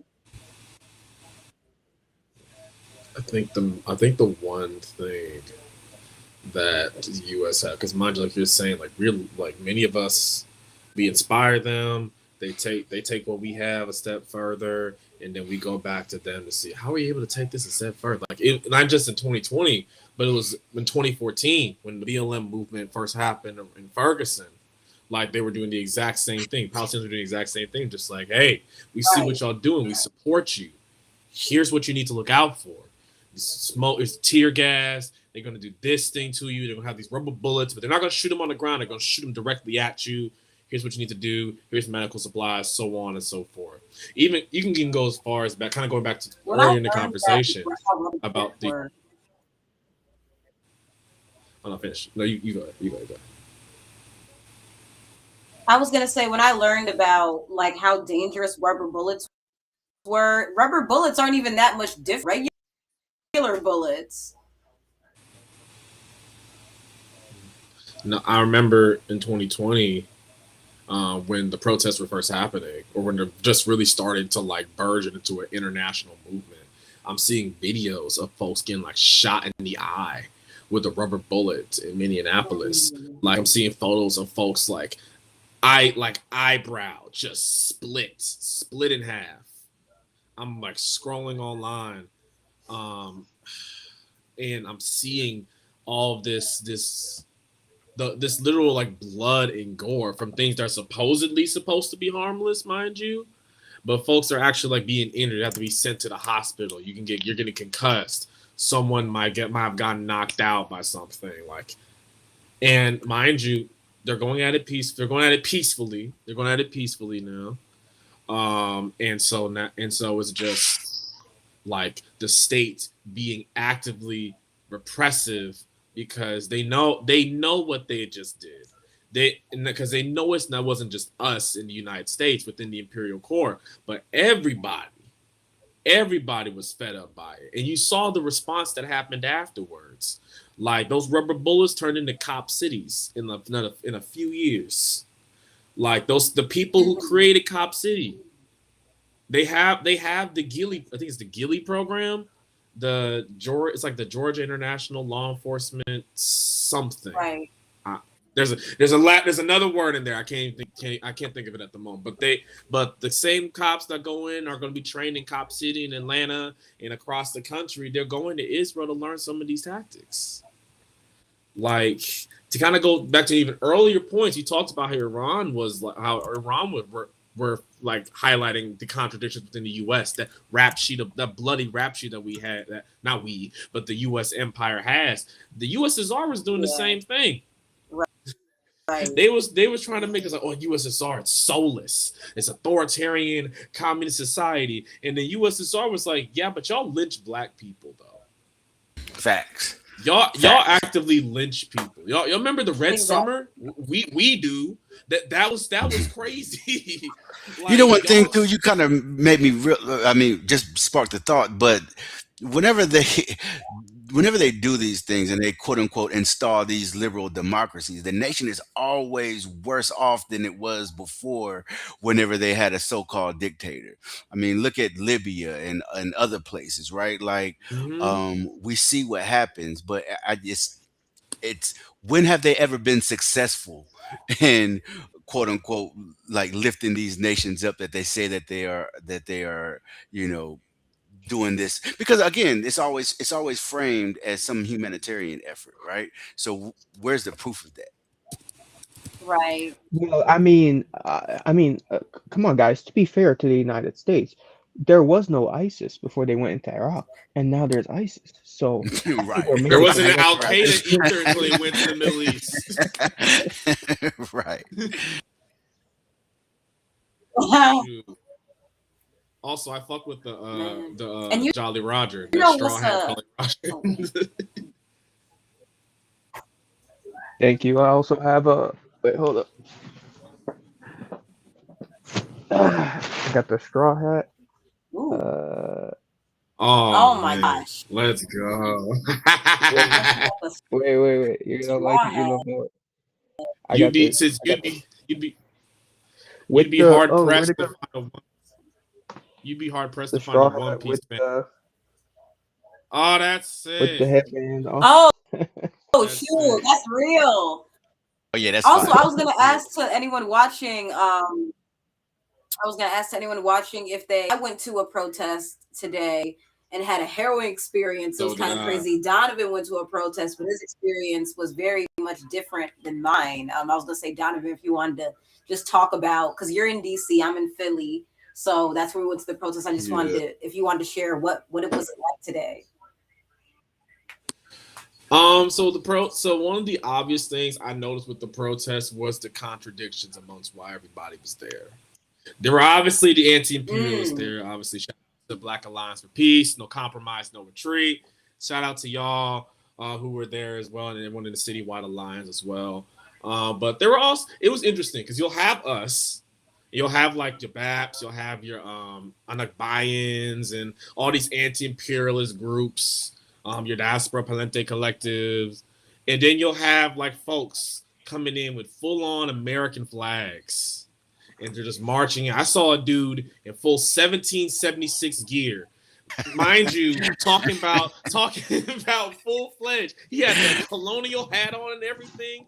He's talking about full-fledged, like Motherfucker dressed he like needs to George save Washington America and from shit. tyranny, right? But you know what's the kicker? The real kicker of this, he was wearing them same white like ski masks that them new age KKK motherfuckers Oh my coming in God. with, covering his face and stuff like that. Which I almost pointed out to a comrade. I'm like, that's actually quite fitting. You'll have this 1776 dude with the red, white, and blue flag, and he's trying to fight for the United States in the KKK ski mask Right. on and everything too. Like it was so interesting to see that, and to like I'm seeing freaking people's poster boards and stuff like that with AI images. I'm seeing folks. I'm gonna send you a picture. I did see like a little carriage, and it was like one of the folks on the Epstein files and stuff like that. And it's a bunch, and it's them like literally eating the kid off a pizza box. I'm like, okay, y'all being creative with this. I'm like, oh my God. No. And I think like the folks, I think like there's like all the other white billionaires that are around it that think they're AI generated images because they're all holding the fork the same way and everything. Like it was a pretty decently long march. We stopped at the Department of the State. I think their building is where they had all the speeches come in and stuff like that. So for the most part, there's a few hecklers, but like everybody who was anti-imperialist, like we didn't really pay much attention to them. Shout out to my cosplay this weekend, Gear 5 Luffy. But like I was even talking to one of the comrades about it. They're like, notice how like everybody who's in BAP or anti-imperialist, or we're talking about, like no one's talking to them. Like it's everybody else that's going at the heckler. Like we're just kind of just watching it go down because it's like we don't have the same fight. Not everyone has the same fight. Like for a city so political, nobody has the same fight. You got folks who are fighting to get a Democrat in office, who are trying to get a progressive in office, and then you have folks fighting for some random weird cause or something like that. Like I forget the group that be showing up to protest, but they be doing this they be having a whole made up country and whatnot. They showed up to the whole peace deal thing and got Oh shout my out to God. everybody there. We out organized them and they were just silent, just standing there. Then they had to leave. But like then you'll have your anti-imperialists, and it's like I'm not sure if everybody was not everybody there was there for the same reasons. I think some folks wanted the photo op, others wanted to organize, but that's kind of what you get. Well, I miss when ICE was quiet about the way they deport the immigrants. You know, I just want them to go back to do it in secret because I miss brunch. You know, so if we can just get back to me going back to brunch, that would be great. That's the big narrative too. Yeah. You have these black excellence folks talking about, oh, like I want to get back to brunch, or like remember, like if so and so was elected, we'd be at brunch right now. No, you wouldn't. They never invited you. Boy, you gonna be eating outside. I'll say, and Philly is really interesting. Just like I mean, because it sounds your protest Doniven sounded a lot calmer. There was one person that was telling Doniven and Rakeem this before we went live some time ago today. But there was only like 2 or 3, like I guess agitators, 2 people, and they had like the Iran Shah flag. And you know, when you see that lion, that's an Iran Shah flag. Another thing is creepy enough. In my neighborhood in West Philadelphia, someone in the last few weeks, they've been putting up Shah Lion stickers like around the park area. And every time I go out for a cup of coffee or I go downtown, I'm seeing them everywhere. Yeah, and I took a photo of them a few weeks ago and I uploaded on Twitter like, this is creepy. Today, though, some people had like a Shah flag, and then people tied it with the Israeli flag. And their whole thing was, oh, well, Iran treats women like shit, and you know, Iran was raping all these women. But my thing is, even if all that was to be true, how does bombing a bunch of schoolgirls, like if the fight is for girls and women, how is this accomplishing any? I thought if we're saving the girls, why are we murdering the girls while we're attempting to save them? Like, and I know Doniven, I know we watch a lot. We talk about it, you know, him and Patrick, everything around them was on fire. They're screaming like, "Oh, we saved the city!" Like, no, you just destroyed everything. Everything is up to you. And then my thing is that the agitators were just like, it was obviously all these I'll say the anti-imperialist collisions in Philly showed out today. And it was a really good decision. One thing is, this was the one in my life where I really thought like there might be a fight because of someone trying to go and like literally put camera faces and harass them. And you know, overall, like I think the protesters were pretty good. They were locking arms and to, you know, attempt to like quote unquote peacefully as possible, trying to like get rid of that person and or people. But I think Iran, because we were talking about people are very much willing to go to bat for Cuba, Venezuela, but we're east, we start getting, the more people start getting like, ooh, I don't want to really touch that. And I just think that's just ironic. Think about the event that was the foundation for that stuff, like how 9/11 impacted entire generations. Like I'm curious to see the research that comes out about how 9/11 literally changed Gen Z's entire livelihoods. Whether you were born in the late 90s or the early 2000s, you could be born in the mid to late 2000s.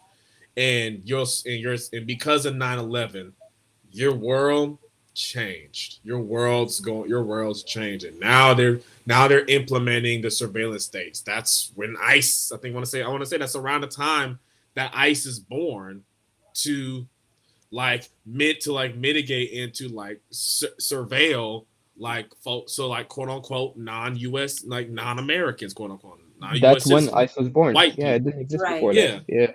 Right, I think many of us here are older than ICE.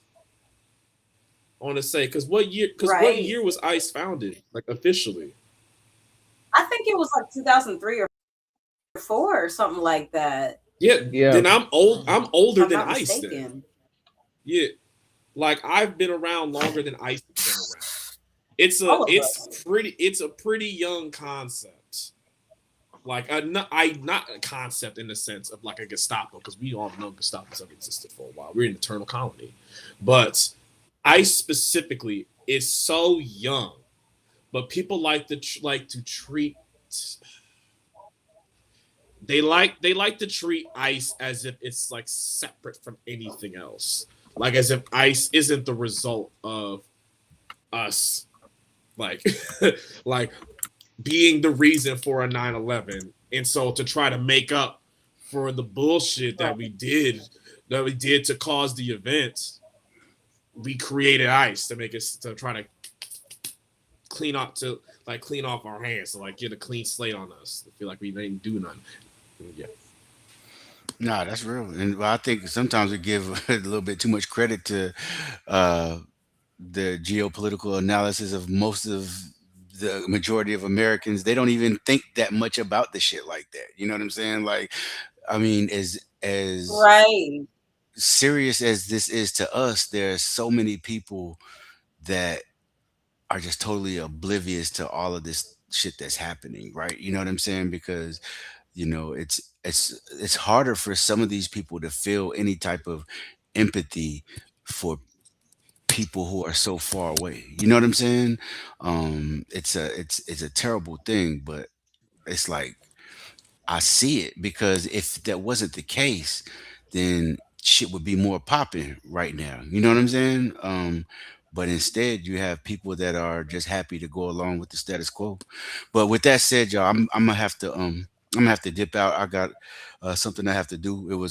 It's dope building with you guys, man. I look forward to the next one. Oh man, it was nice. Yeah, It of was nice course. No, meeting you. Rakeem. Thanks for being on. You too. Absolutely.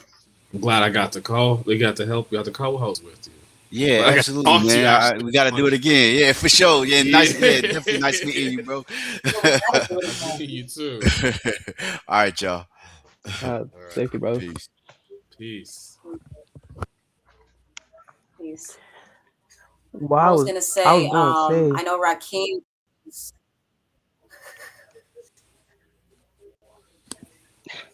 Oh no, go ahead. Oh, I was gonna just be on the previous point when you were talking about the Shah flag and stuff and how they be saying all that woman feminism stuff. It's crazy because the Shah was Yeah. extremely misogynistic. The last one, this guy's dad. There's like interviews of him in English. You could look them up of them going like, well, I mean, would you ever let your wife have any real power or something like that? Like she's like a smart, educated woman, stuff like that. And he was like, no. And he was like saying stuff. They were like, he was like, tell me like one woman who's been able to like do stuff like on her own without a man.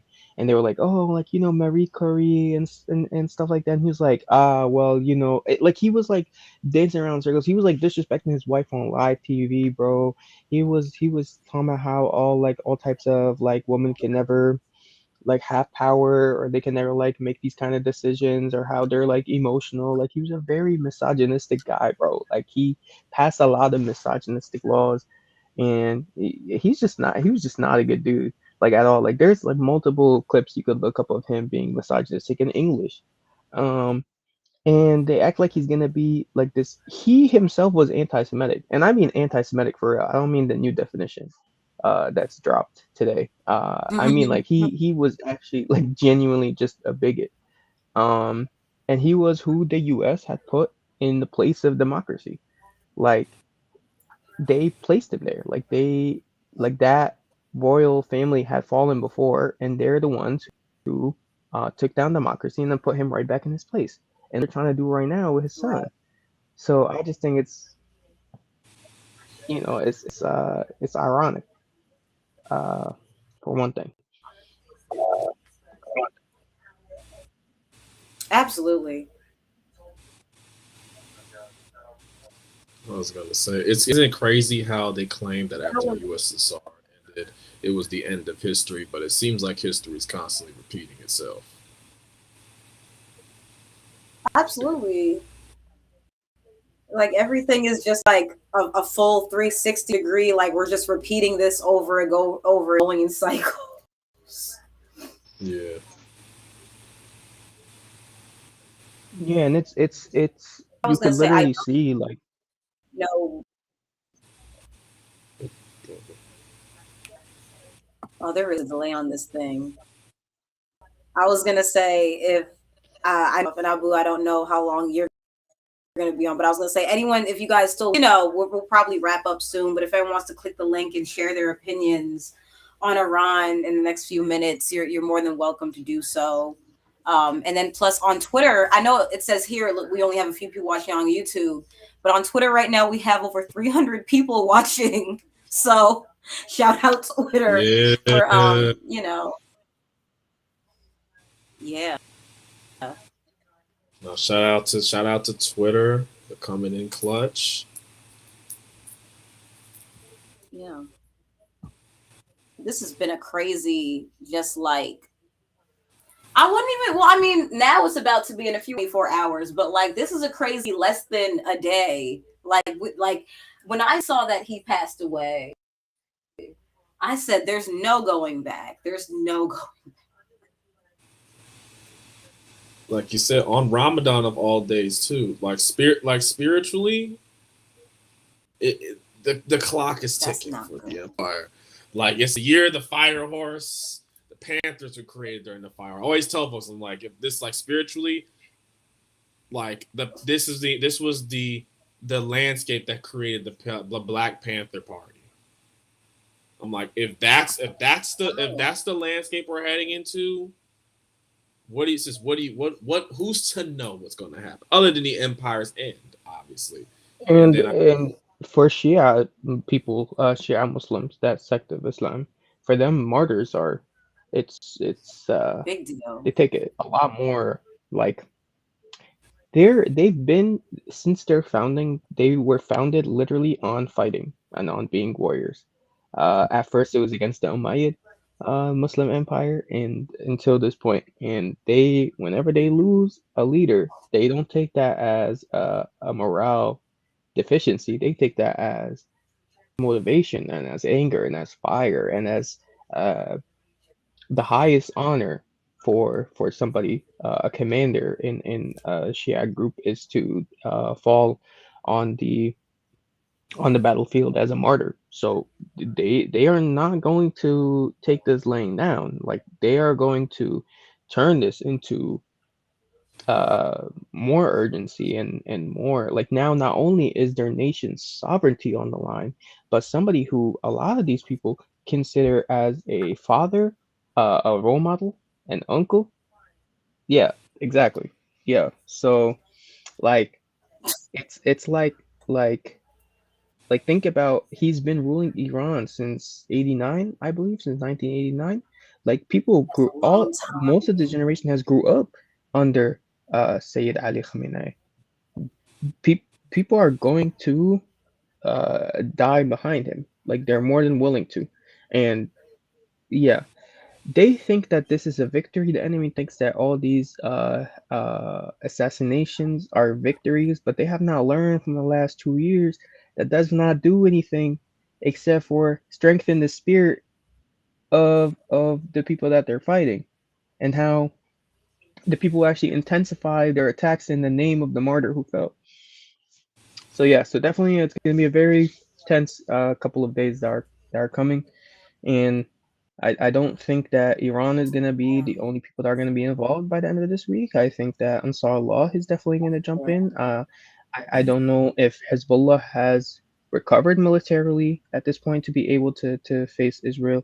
Um, but if they have, uh, Hezbollah and Iran are like this, like they're cousins, they're siblings. They've been fighting side by side forever, and uh, yeah, they're not gonna just let this go. If anybody else wants to hop on, of course I'm gonna give the table. I feel Okay. like I've been here for a minute, but it's been very nice to finally meet you guys from the magazine in Yeah. face to face. And I really Yeah. hope we can work more in the very nearby future. And when I come down to Philly, God willing, can make some shake. But yeah, it's very nice meeting you guys. Absolutely. Okay. Absolutely. Thank Yes. Yeah, it was great you meeting you too. too. Yeah, and you guys have a great night. Okay. I'll be watching from the Twitter, but I'm gonna hop off the Okay. speaker board. Okay. Yeah. Thank you guys. Have a good one. You too. I Have was a gonna good one. say, I'm looking at the question, and I was gonna say, we're probably still gonna wrap up in a few minutes, but I'm gonna look at this question. I've been looking at this. What are future plans for Iansá Mag? That is a very good question, Marquise. That's Me, a good and one. so right now you're looking at a fraction of our staff. I'm the editor in chief. Doniven is my associate editor. We have about 5 other staff members, so that makes a total of about 7 of us. Let's just talk about, we need writers. We're trying to make this into like a media outlet to cover anti-imperialist news, to cover important topics, to cover just about anything. Also, we cover arts, culture, fashion from, mind you, an anti-capitalist perspective. But I absolutely want to just say right now we're in the midst of trying to find fiscal sponsorships. We're trying funding. Right now, this is everyone is always talking about how much work we do at the magazine, how impressed we are. I mean, they might be, but this is a platform. I don't make any money. Doniven doesn't make any money. None of our staff make any money. We're doing this for the love of the game, because we love anti-imperialism, because we love telling the truth, and because we know for a fact that news media platforms like this have to exist, because CNN, MSNBC, platforms like that are not going to tell you the truth. Maybe every once in a while they'll sprinkle something in so you can figure something out. But really, the heart of Iansá is really just, and I have this in our Instagram bio, we report what they won't. So, IansáMag.com, Iansá Mag's our Instagram, Iansá Magazine's our Twitter, Iansá Magazine's our YouTube. Any kind of assistance in terms of whether you want to, especially if you want to cover things. Doniven and I do cover a lot of things, and the staff covers when they can, but we're always looking for columnist contributors. But also, this is a growing family. So I definitely want to, if anyone is interested in what Iansá does, or contributing, or supporting us, we're a brand new media outlet. And okay, so today's the last, next month, today's the last day of February. Next month in February. April, we're coming up on a year of doing this. And I was going to say, Doniven, what I wanted you to, if you want to go in on what you think the future plans for Iansá should be before we close out.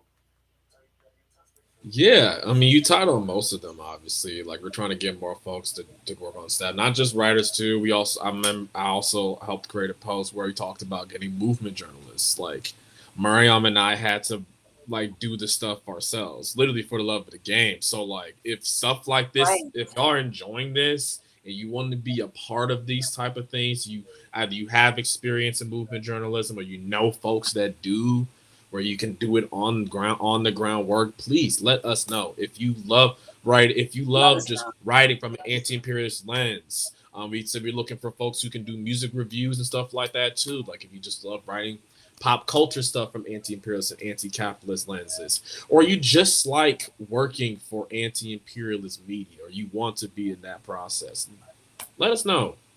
We have our emails out. We have our DMs open and stuff like that. We would love to like collaborate with you or your org if that's the case. With me specifically, And then like Maryam, yeah, that too. Go do that before I finish. That too. Read and watch Liwa Ali. Liwa Ali is, first of all, I've known Liwa for a few years ago online, and we were the Ground Beneath is the series that we're kind of trying to cultivate with him, and it's right now it's just on Instagram, but hopefully we can take it and make it into something more tangible. But I think it's crazy because Liwa, 8-9 hours before Iran was attacked, made a whole video, and the recent aggressions in Iran are very interesting. And hours later, 3 a.m, by the way, guys, we really do have a 24-hour newsroom, in the sense that I have not slept since last night. So after this live stream, I have to go to bed. But the fact that we were able to just accurately predict something, like these are people who we should be able to, this is something we want to turn into a platform where we can really amplify stories. And I'm not saying that because I went to school for journalism, and I mean I am saying that because I went to school for journalism, and the fact that journalism and in terms of there's no such thing as objective journalism in the West, and then there's no person who should be objective about reporting, because colonialism, capitalism, and neo-colonial, none of that shit is objective. Parasitic capitalism is not objective, therefore Iansá can never be an objective platform. We promote revolutionary media, so that's something I really wanted to, in terms of the future of Iansá. But Liwa Ali right now is like the lifeline of this platform. They hit it on the money. I'm watching this when he first releases it. I'm like, oh, this is cool. I'm like, this is like put down. This is really succinct and to the point. Next thing I know, what happens? I'm like, oh, it happens. Yeah. And like, not even just like with Liwa Ali, many of the contributors we've had write for us too have been very succinct with stuff as well. Like we had hockey, and they talked about like the I don't want to get the program name wrong, but in the conversation around Shaka Shakur, he talked about the what program I'm talking about. The ICCA, and how did that just became a continuation of and so these high quality pieces of media, this is the type of stuff that we would love to just compensate folks for. Like we would love, like absolutely. I've talked to Maryam about like Iansá Magazine, like for like with what we want to do with Iansá Magazine, it should be called Iansá Media Group. I want to get to that point where we are able to produce anti-imperialist radical media in multiple different ways. You'll have your obviously you'll have like your episodes, your reasonings, and your emergency live streams. But then you'll also have your music reviews. You'll also have your analyses of stuff, your events, your essays, your films. If folks want to do like third cinema films or indie films and just have them on Iansá, or music videos, like we want to be a curator of different forms of media that all serve the same purpose, which again is to talk about what those in power won't talk about. And as our media continues to be consolidated by the capitalist powers in the empire, it's becoming more and more essential for an Iansá to exist. So again, if you want this program to continue, you want to see us grow, subscribe to our YouTube channel, follow us on social media, share this with your friends, your comrades, your family members. And if you want to write, if you're an artist, you want to collaborate, talk to us. And we'll do everything in our power to make it happen. But yeah, I want this to be called Iansá Media Group in the future. That's the thing. Absolutely. That's what I'm hoping for the match. Yeah. And with that being said, I highly doubt this is the last time we're going to do, because it's interesting. The reasoning started out being called emergency live stream, and this is actually just emergency live stream. This wasn't the reasoning at all. But I'll say, glory to the martyrs, and may Allah be pleased with Ali Sayyid Khamenei, rank him in the highest level of Jannah. And I condemn every form of U.S. imperialist aggression. And with that being said, I sign off. And I did prepare at the beginning that little intro for Khamenei, and I'll close on that, because this is shocking. Yeah. The only other thing I'll add too is that if y'all like, my assignment for everybody watching, go listen to Propaganda by Dead Prez. That's your assignment. No, listen to Propaganda by Dead Prez. Perfect song. Perfect song for y'all to listen to in these times. But no, I for everything that Maryam said as well. Kute Bulake. And This is Iansá signing off. Yeah. This is Iansá. And at our highest, we had 436 viewers. So thank you so much. Oh, shoot. Let's go. اللهم لولا أنت ما اهتدينا ولا تصدقنا ولا صلينا اللهم لولا أنت ما اهتدينا ولا تصدقنا ولا صلينا فاغفر فداء لك ما اتقينا ونحن عن فضلك ما استغنينا وأنزلا سكينة علينا وثبت الأقدام إن لاقينا فاغفر فداء لك ما اتقينا ونحن عن فضلك ما استغنينا وأنزلا سكينة علينا وثبت الأقدام إن